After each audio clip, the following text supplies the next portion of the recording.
नाना नाना न्याय द्या नाना. आपण या ठिकाणी लाडकी बहीणचं बोललात. नाना एक मिनिट थांबा. नाना आपण लाडकी बहीणचं बोललात. नाना वस्तुस्थिती काय हो? वस्तुस्थिती माझ्या घाटकोपरची सांगतो. एका घरामध्ये 3 बहिणी आहेत.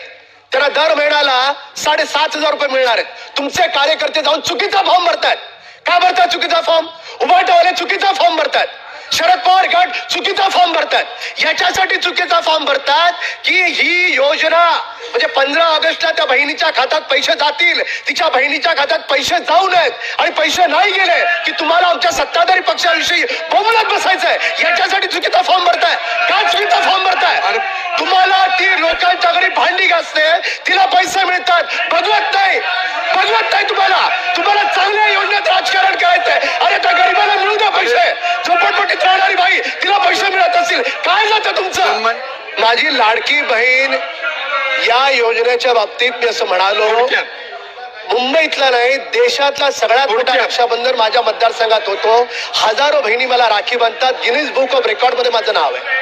मी माहिती माझ्या मतदारसंघातली सांगितली. तिथे माझ्या लाडकी बहीण मध्ये एका घराला भांडी घासणाऱ्या माझ्या बहिणीला 6,000 रुपये मिळत असतील. त्यांच्या पोटात का दुखतं? का चुकीचा फॉर्म भरतात? हा माझा सवाल आहे. याला राजकारण करायचं का? असं राजकारण करावं? अरे निवडणुका येतील आणि जातील. सत्तेत कोण येईल तर परमेश्वर ठरवेल.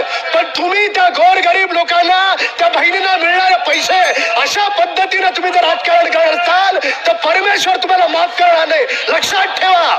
अशा प्रकारचं राजकारण तुम्हाला करणार नाही. त्या बहिणींना पैसे मिळतात. माननीय उपमुख्यमंत्री हे सरकार त्यांना पैसे देत आहे. काय तुम्हाला अडचण आहे? काय तुम्हाला प्रॉब्लेम आहे? काय तुम्ही चुकीचे फॉर्म भरताय? काय तुम्ही त्याला गैरसमज पसरवताय? काय तुम्ही त्या लोकांमध्ये चुकीचा गैरसमज पसरवताय? तुम्हाला अधिकार नाही नाना. तुम्हाला अधिकार नाही. तुम्ही माहिती घ्या. पूर्ण महाराष्ट्रभर ही योजना फसली